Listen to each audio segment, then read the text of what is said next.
Hi everyone, I'm here with one of my very favorite doctors of all time, DrJinLA.com, Dr. Jorge Moreno.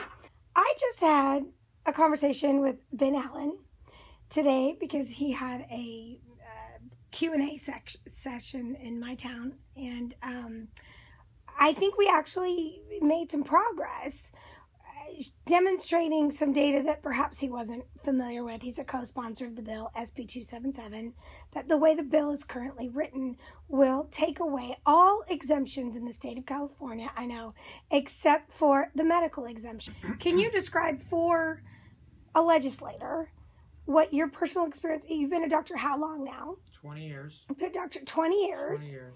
And what has your experience been as far as witnessing vaccine injury? So I'll just start with, as a physician, we're taught vaccines are the cream of the crop. This is amazing. It's safe and effective. It's safe and effective. It's helped so many people. Look at,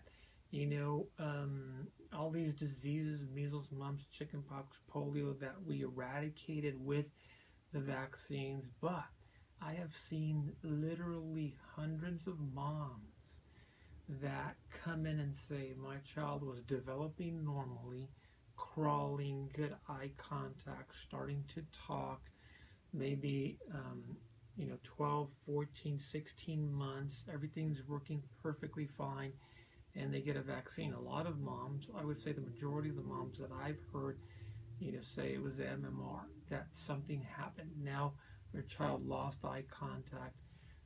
I have a patient who I know I know personally because I know the family. The mom says, my daughter never seized until the first night after the MMR. And so as a physician, I have to listen to those moms. I mean, I don't know, not looking at any research, any Dr. Wakefield's or any research anywhere, about the possible harm of vaccines. I have to, as a physician, listen to those moms that say, hey, this is what happened, because they know their child and they know where the child was neurologically. I don't. I see them, for maybe an hour or maybe half an hour on a visit. I don't know what's happening at home.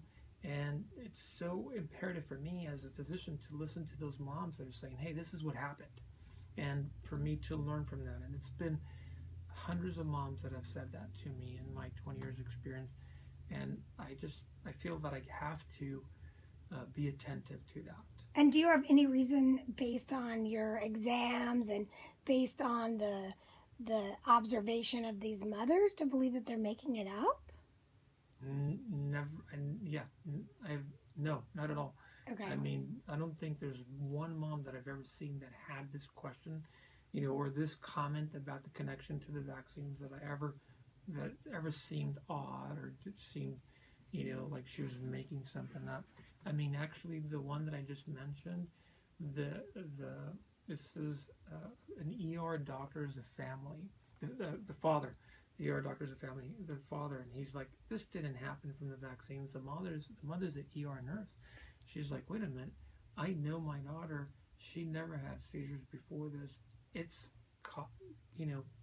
it's related. She's correlating. Yeah, she's correlating what happened. She had a fever, she had a seizure that night, and since then has suffered from, and this was over, I don't know, maybe 7 years ago. Wow. She's had, seizure disorder, and I have to pay attention to that. I can't disregard that. This is something, as a physician, I have to be astute to. And yes, I didn't learn about, the possible ill effects of vaccines in medical school. But when mothers tell me this as a physician, I feel it's important for us to listen. Thanks. #CDC Whistleblower and Thrive. And Ben, good luck with this bill, buddy, because you got your work cut out for you. Because those of us that are fighting this, we got one issue. This is it. We're coming